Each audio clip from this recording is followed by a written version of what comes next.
The planet we live on is, without a doubt, a place full of mysteries and unexpected turns.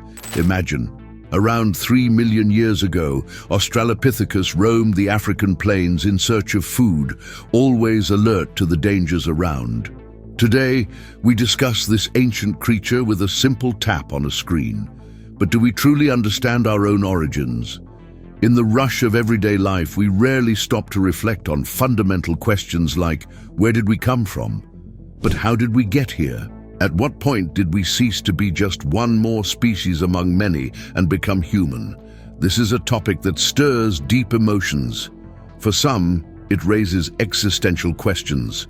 For others, a profound sense of belonging to the cosmos. The truth is, the story of our species is one of the most complex ever told on this planet, perhaps even in the universe. It was far from a simple journey. We crossed through ice ages, faced predators, endured resource scarcity, epidemics, and natural disasters. And yet we survived. Today, only we remain, a single human species among the many that once existed. But for much of our journey, we shared the world with other types of humans, some more closely related to us than we might imagine. This is the starting point for understanding our recent evolutionary history.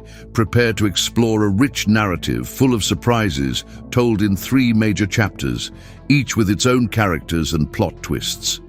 You're about to see humanity through a new lens. To begin, it is essential to abandon a very popular and deeply mistaken idea about our origin, the famous evolutionary ladder, where a monkey gradually straightens up until it becomes a modern human. Although widespread, this image makes biologists uncomfortable because it distorts scientific reality.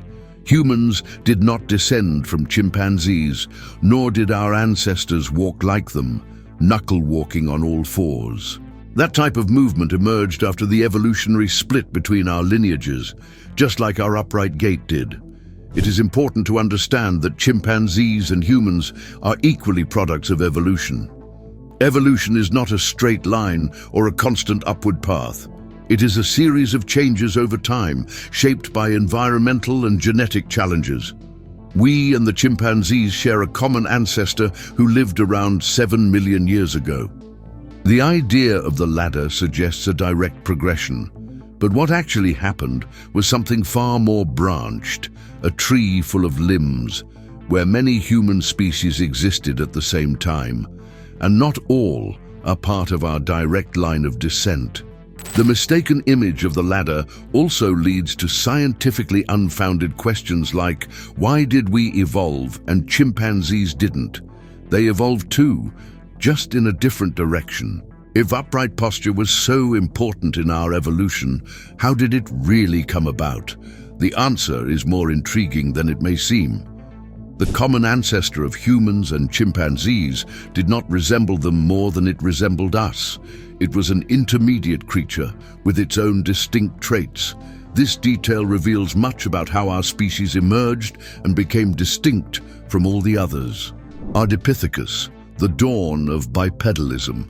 As we begin our journey through human evolution, our first encounter is with the genus Ardipithecus.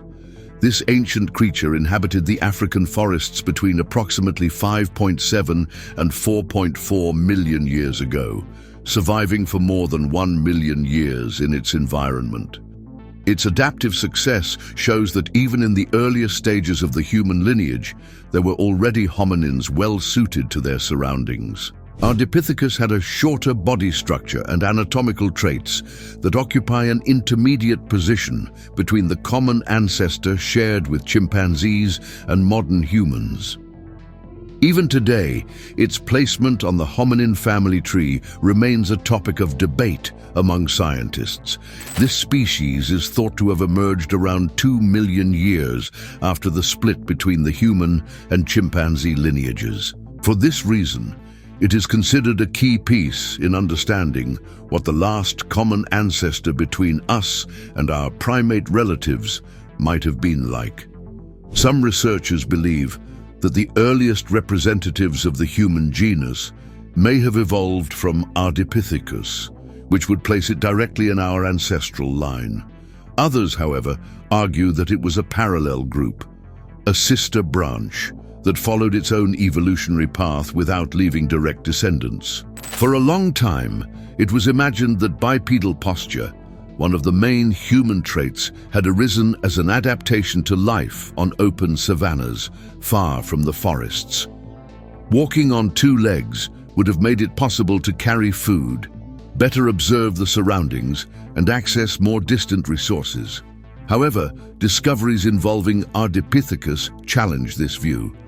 Despite showing clear signs of bipedal locomotion, it still had opposable big toes, a clear adaptation to an arboreal lifestyle. Moreover, the foramen magnum, the opening at the base of the skull that connects the brain to the spinal cord, was positioned centrally, as in humans, indicating an upright posture more similar to ours than to that of other quadrupedal primates. These findings surprised the scientific community. A hominin that already walked upright but still lived in the trees required a revision of traditional ideas about the emergence of bipedalism. However, this makes sense when we consider that walking on two legs is not exclusive to humans.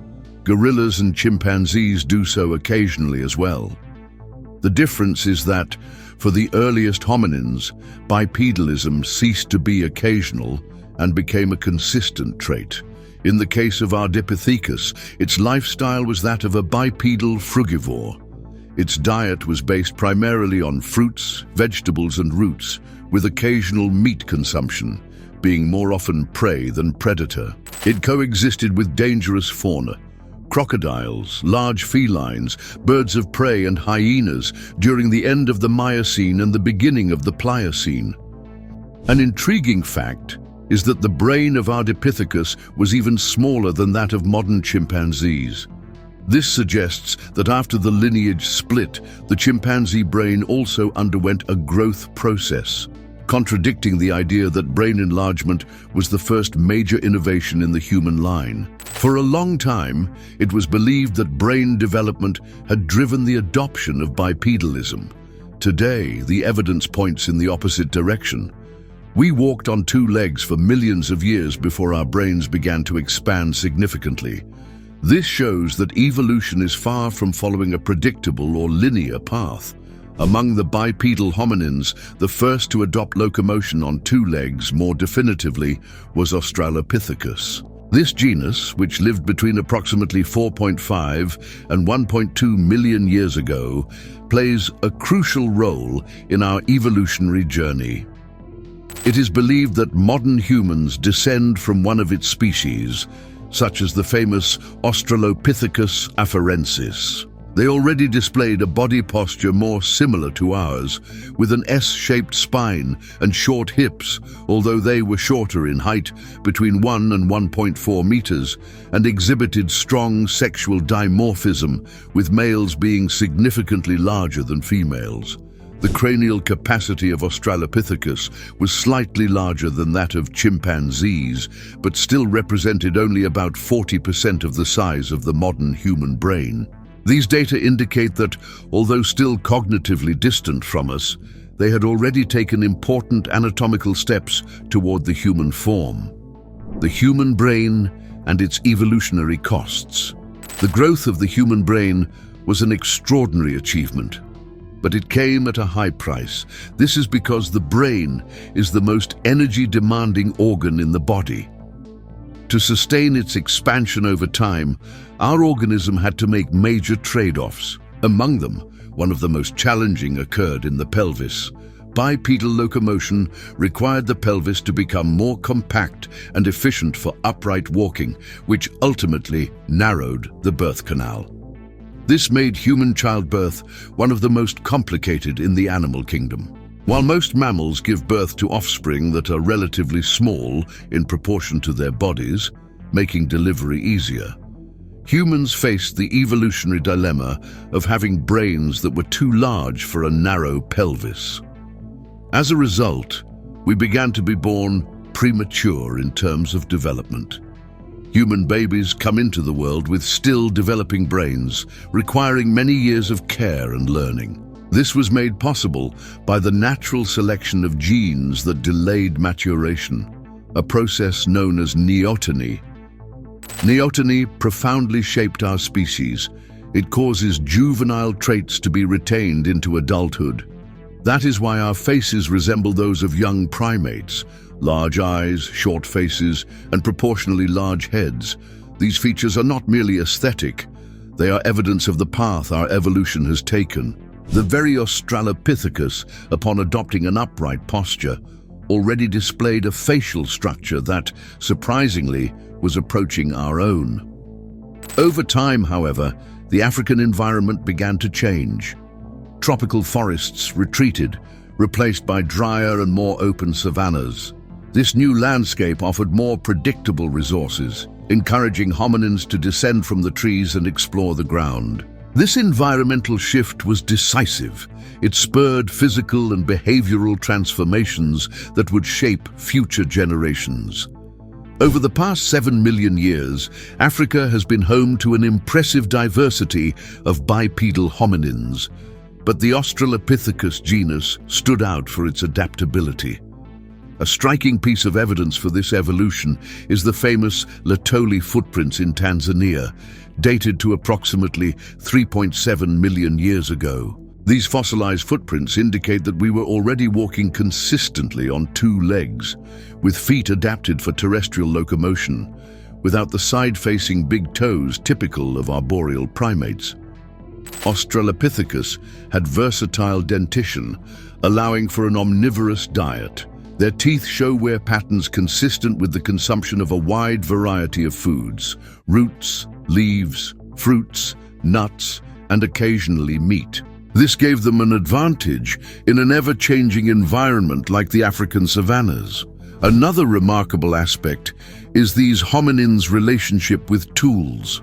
Although their brains were still small compared to modern humans, there is evidence that they were the first to make stone tools. In Lomekwi, Kenya, tools dated to around 3.3 million years ago have been found, predating the emergence of the Homo genus. The intentionally shaped flakes and stones reveal that they were already manipulating objects with purpose. At sites in Ethiopia, Australopithecus fossils have been discovered alongside animal bones bearing cut marks, suggesting the deliberate use of these primitive tools. These discoveries show that even with smaller brains, our ancestors already displayed signs of ingenuity and complex behavior. With their upright posture, varied diet, and possible tool use, Australopithecus was one of the first to shape what, centuries later, we would come to recognize as human. Diversity and transformation, the first branches of the human tree. During the era of Australopithecus, Earth was home to a rich diversity of early human species. Different lineages coexisted and interacted, offering a dynamic portrait of evolution. For instance, Australopithecus afarensis and Australopithecus anamensis lived side by side for more than 100,000 years, between 3.9 and 3.8 million years ago. And around 2 million years ago, at least 5 distinct hominin species shared the planet, including representatives of the genera Australopithecus, Paranthropus, and Homo. The Australopithecus lineage played a central role in the unfolding of human evolutionary history, as it gave rise to 2 major branches around 2.5 million years ago. This divergence occurred during a period of intense climatic changes caused by glaciations. One of these branches led to the genus Homo, while the other gave rise to the genus Paranthropus, whose name means beside man. Although they coexisted with the early Homo, the Paranthropus followed a different evolutionary path, an alternative natural experiment in the journey of hominins. They were similar in stature to Australopithecus, standing up to 1.5 meters tall and weighing around 50 kilograms. Despite their impressive physical adaptations, the coexistence with other hominins and the scarcity of fossils make it difficult to determine whether Paranthropus used tools. Their cranial capacity was comparable to that of Australopithecus, which suggests some possibility of simple tool use, but no concrete evidence has been found.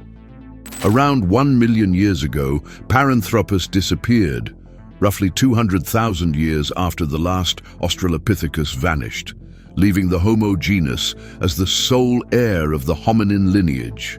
The reasons for the extinction of these species remain under study, but their disappearance certainly paved the way for decisive advances in the human trajectory. The genus Homo, which includes modern humans, is typically characterized by remarkable capabilities: efficient bipedal locomotion, continuous tool use, mastery of fire, and language. Among these milestones, fire stands out. Few innovations have had as profound an impact as the ability to control and preserve fire, a true watershed in our evolution. Curiously, fire may be closely linked to the emergence of language. After all, the campfire setting fostered a social environment conducive to more elaborate communication. Pinpointing exactly when these transformations occurred is difficult, as the archaeological record is fragmentary.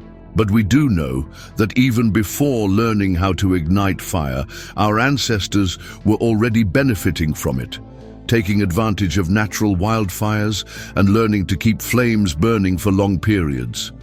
Imagine living in a time when controlling fire meant the difference between survival and death.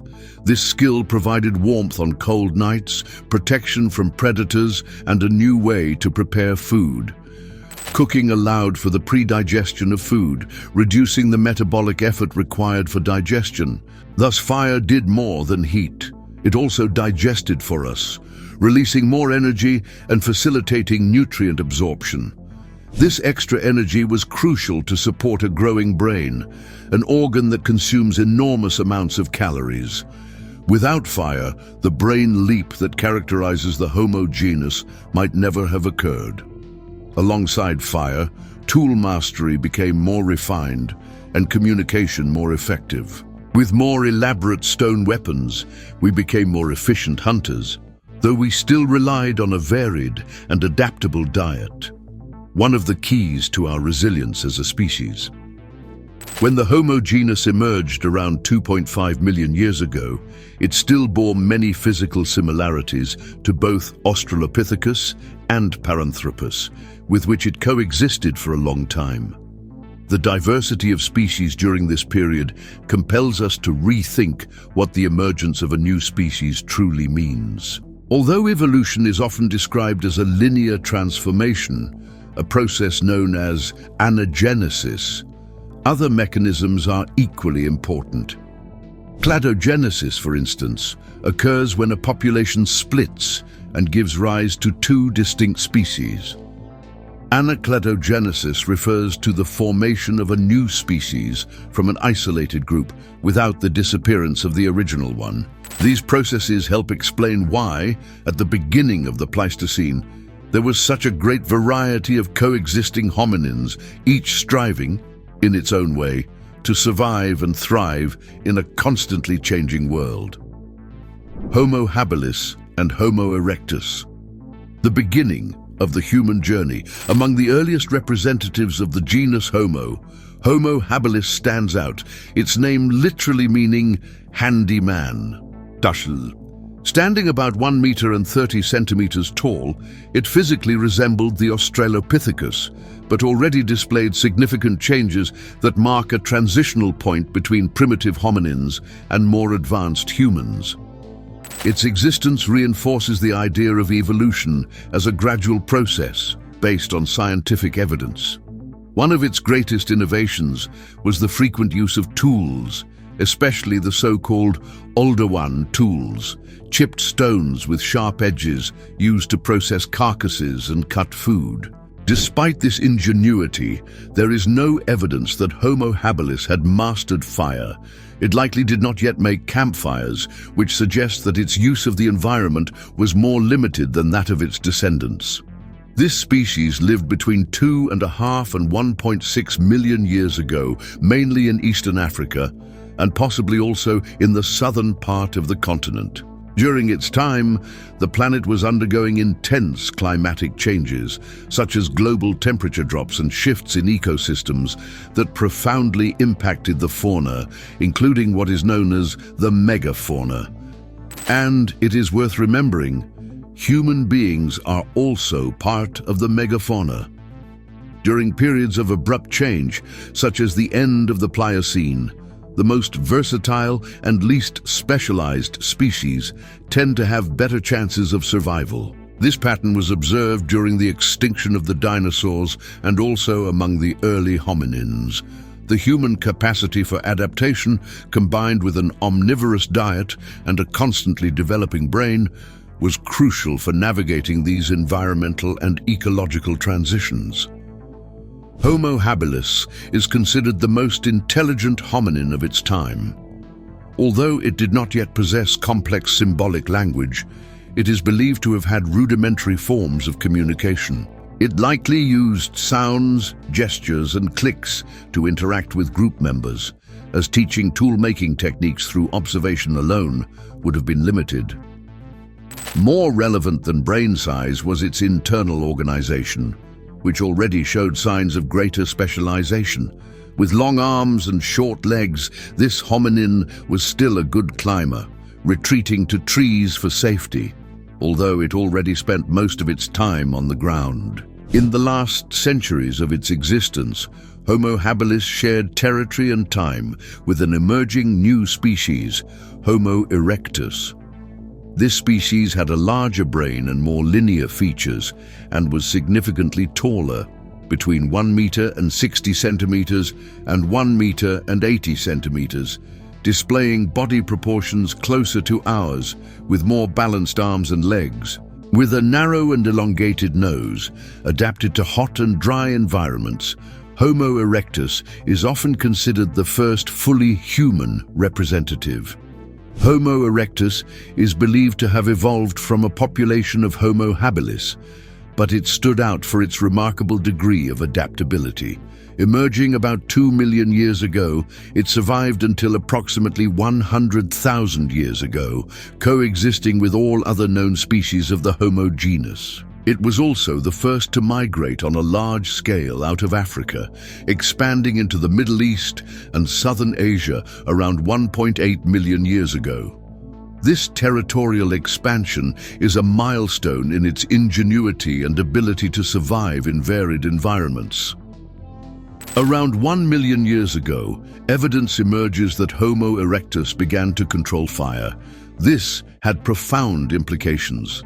Smaller teeth and changes in facial anatomy indicate that cooked food was already part of its diet. Cooking food allowed for more efficient digestion and consequently more energy, vital energy to support larger brains. Group hunting, in turn, required cooperation, planning, and a form of communication that went beyond simple sounds or gestures. A fascinating offshoot of this lineage is Homo floresiensis, also known as the hobbit, due to its short stature. This species, found on the island of Flores in Indonesia, emerged from an isolated population of Homo erectus and underwent an evolutionary phenomenon known as island dwarfism, a common adaptation on islands with limited resources. Adults measured about 1 meter in height and lived between 700,000 and 70,000 years ago. They were, therefore, one of the last human species to disappear before ours, Homo sapiens, became the sole representative of the genus. Homo heidelbergensis and the emergence of human culture. Despite the remarkable adaptability of Homo erectus, their way of organizing knowledge was still quite different from ours, less symbolic, more tied to direct experience. Around 800,000 years ago, an African population of Homo erectus gave rise to a new species, Homo heidelbergensis. These hominins had brains nearly as large as those of modern humans, although they still retained some ancient anatomical traits. This reminds us that intelligence is not solely about brain size, but also about how the brain is structured and used. While we developed the ability to think abstractly, plan for the future, and create symbols, other species evolved with different talents. Chimpanzees, for instance, have a much more efficient short-term visual memory than we do. Each species develops its specific skills according to its needs and environment. There is no hierarchy, only different evolutionary paths. About 500,000 years ago, knowledge was literally a matter of life or death. Knowing how to hunt, treat illnesses with plants, build shelters, or manipulate materials could ensure the survival of an entire group. In many cases, this information was valued as sacred. As communication became more sophisticated, culture emerged as a shaping force in evolution. We were no longer merely shaped by the environment, we began to shape it as well. Before the invention of writing, all human knowledge was transmitted orally, and this may have favored the selection of individuals with greater communication abilities. This evolutionary pressure encouraged the development of brain and social structures that made efficient information sharing possible. Clear communication became essential as tools evolved, becoming more complex and requiring more detailed instructions. Simple observation was no longer enough. It became necessary to explain, demonstrate, plan. Homo heidelbergensis stood out as one of the great innovators of this period. They refined the Acheulean tools inherited from Homo erectus, developing more elaborate instruments, such as tools designed to make other tools, an advancement that demonstrates abstract thinking and planning. Among their creations were wooden spears with sharp stone tips, used both for hunting large animals and for fishing. In addition, there is evidence that they were the first hominin to deliberately produce fire, using combustible materials and suitable stones. This mastery of fire meant more than just warmth. It offered protection, better nutritional use of food, and even a form of social organization around the campfire.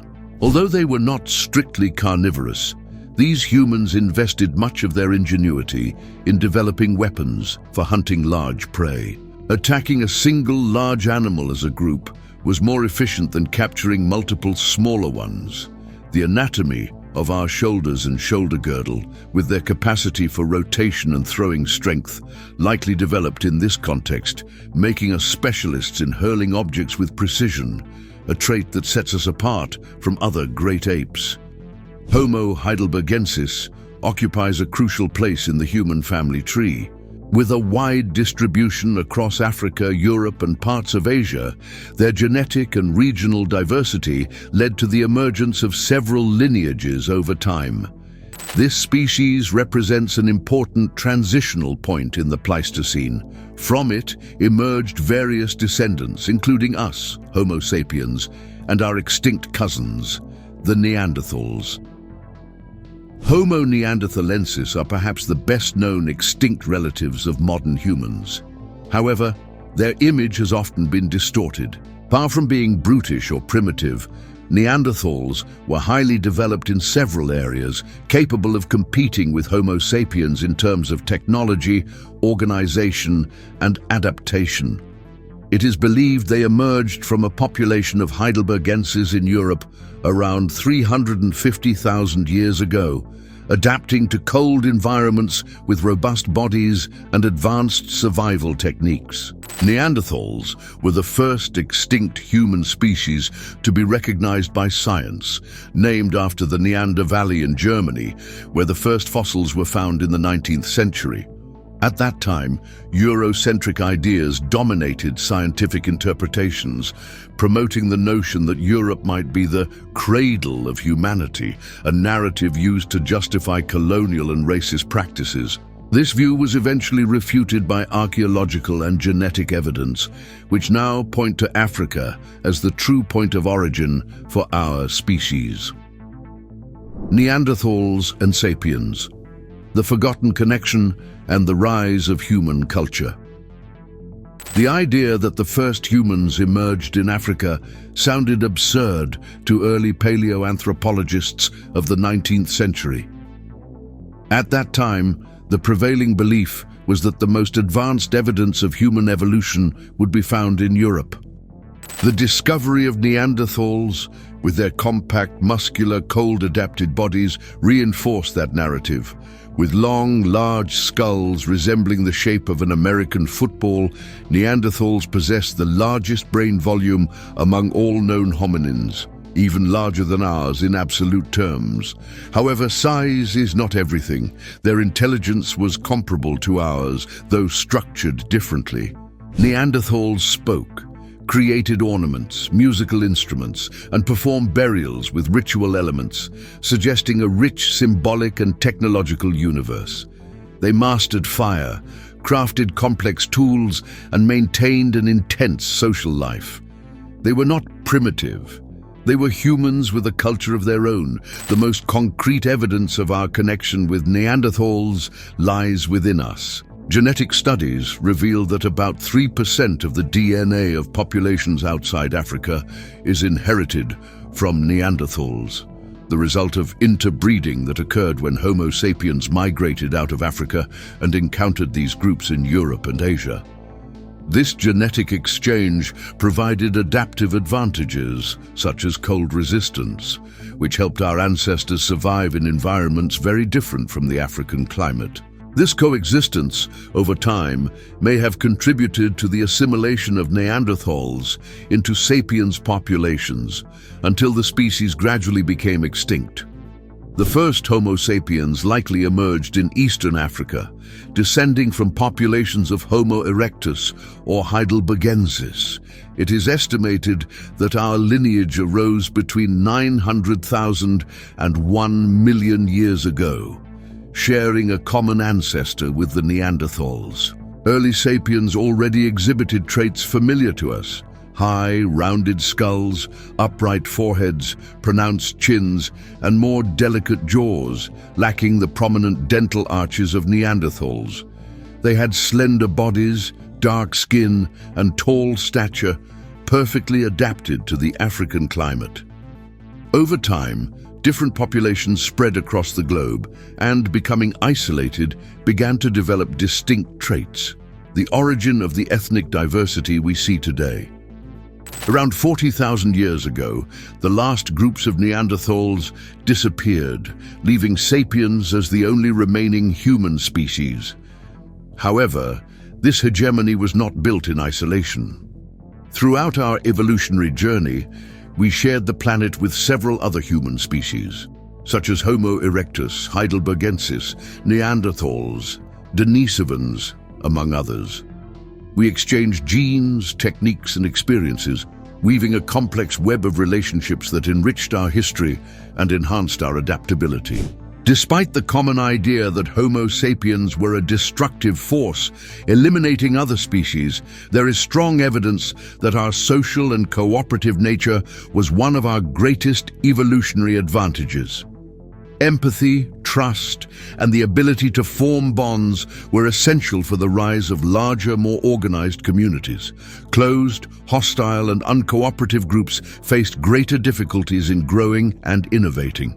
Between 150,000 and 70,000 years ago, humanity experienced a true explosion of creativity. Ornamental objects, more elaborate cave paintings, religious figures, and sculptures appeared, while we also developed the first forms of navigation and began to occupy Pacific islands. During this period, an unexpected alliance changed the course of history: the partnership with grey wolves. Initially, competitors for the same resources, wolves and humans began to cooperate. That bond evolved, and domesticated wolves became the first dogs. Together, humans and dogs formed one of prehistory's most effective partnerships, boosting hunting and group protection, which fueled our expansion and demographic growth. We were still living as nomads, following large herds, but we were already capable of building temporary camps and even permanent structures. In some regions, our ancestors erected shelters with mammoth bones, structures that may have served ritual functions, like the first temples. These signs show that, long before agriculture and cities, Homo sapiens were already shaping the world around them with ingenuity, art, and cooperation.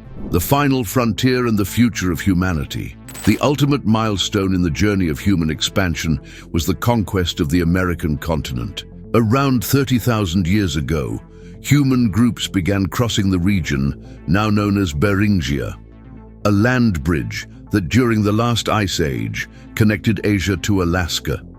This crossing was far from easy. The environment was hostile, freezing, and unpredictable. Even so, by around 15,000 years ago, human communities had already spread across the entire American continent.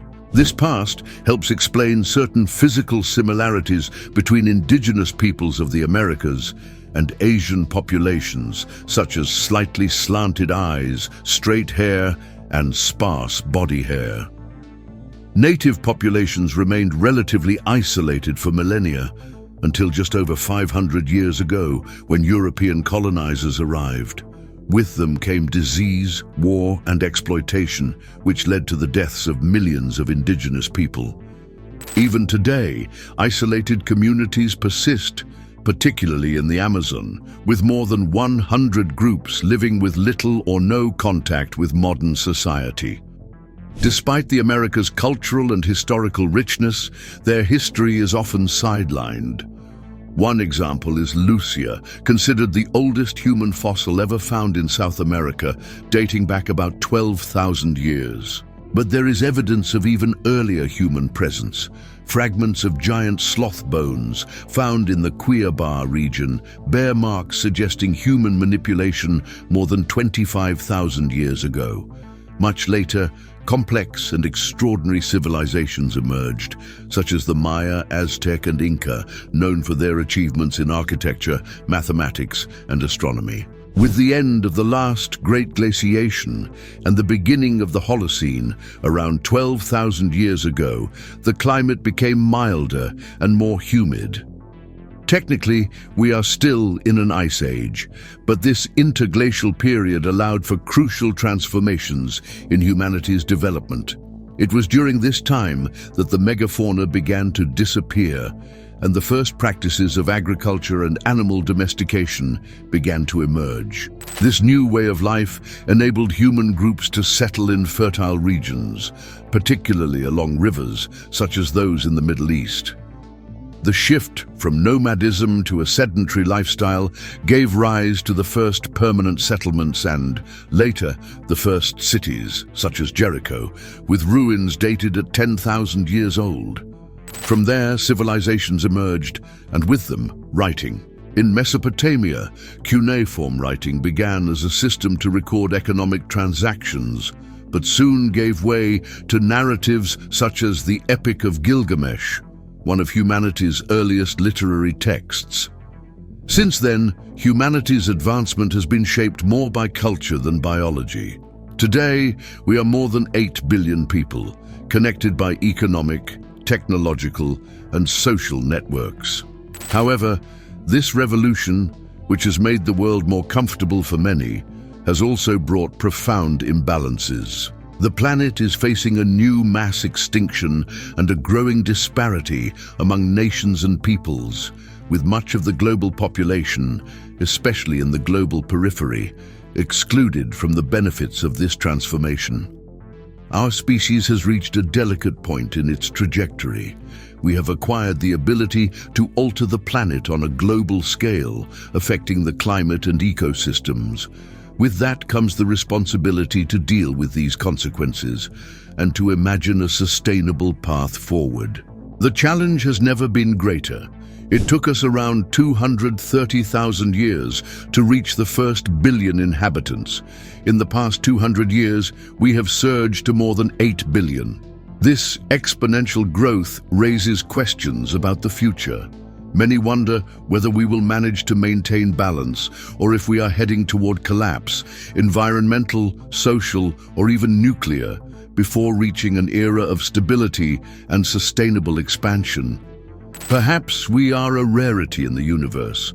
For billions of years, the cosmos was composed almost entirely of light gases, with few of the elements necessary for complex life. This might suggest that our existence happened too early, and that even more advanced civilizations may arise billions of years from now. If we survive the passage of time, perhaps we will be the advanced extraterrestrials who explore other worlds, bringing knowledge, technology, and curiosity to far reaches of the galaxy. The history of humanity is marked by resilience, discoveries, and new beginnings.